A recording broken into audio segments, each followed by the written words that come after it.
की।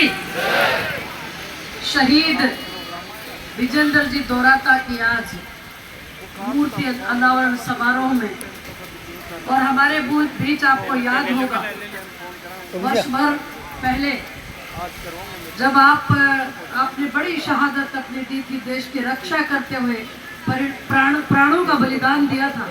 उस दिन भी आदरणीय मैडम साहब हमारे बीच शहीद परिवार को धैर्य बंधाने के लिए, शहीद को अंतिम विदाई देने के लिए पधारे थे। आज पुनः उनकी मूर्ति अनावरण समारोह में भी आप पधारे हैं, तो बहुत बहुत आपका आभार व्यक्त करती हूँ। मेरे छोटे भाई आदरणीय धर्मपाल जी, पड़ोस की विधानसभा के विधायक हैं आप। आदरणीय राजेंद्र जी बाबू साहब, जो झुंझुनू से अभी विधायक हमारे जीते थे। हर्षिनी जी, सुभाष जी पूनिया साहब, पूर्व विधायक, और सम्मानित मंच, क्योंकि समय कम है, बारिश का मौसम है। आदरणीय मैडम साहब से मैं अनुरोध करूंगी, भाई साहब, एक साल में हमने अनेक प्रयास किए, लेकिन शहीद के घर तक आने के लिए रास्ता नहीं मिल पाया है। बड़ी एक समस्या है। आपने अभी एसडीएम साहिबा को बुलाकर कहा है, आपने 2 बार बीच में भी मुझसे इस बारे में बात की थी, इस रास्ते के इशू को सुलझाने के लिए।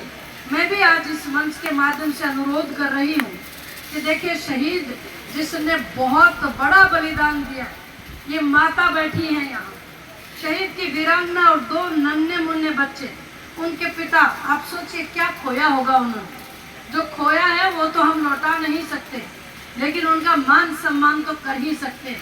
ये धरती तो बंधुओं यही रह जाएगी, ये भूमि तुम्हारे साथ नहीं जाएगी, बात खड़ी रहेगी। मेहरबानी करके जिसका भी खेत लगता है, हिसाब से तो कोई कीमत लिए बिना रास्ता देना चाहिए बंधुओं।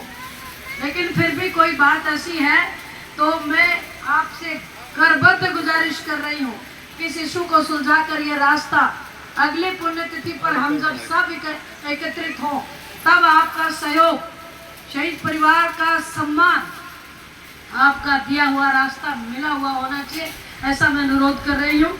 देखिए, शहादत को किन शब्दों में भी हम अगर नमन करें तो कम पड़ता है। पूछिए उस वीरांगना से जिसकी मांग का सिंदूर उस दिन पूछा था तो आसमान भी रो रहा था, आपको भी याद होगी ये बात। तो मैं बहुत बहुत सबका आभार व्यक्त करती हूँ। आप सब यहाँ आए हैं शहीद के परिवार को यहाँ धैर्य बंधाने के लिए, ढाढ़स देने के लिए, और शहीद की मूर्ति का अनावरण करने के लिए। सभी यहाँ बहनें विराजमान है। आपके घर कोई भी शुभ मुहूर्त हो, शादी हो, विवाह हो, जन्म हो, एक दीपक शहीद की प्रतिमा पर जरूर जला कर जाए। देखिए, भगवान को हमने देखा नहीं, लेकिन ये भगवान से भी कम नहीं है। तो मैं सबका बहुत बहुत आभार व्यक्त करती हूँ, धन्यवाद करती हूँ। आप सब यहाँ पधारे हैं। जय भारत, जय हिंद।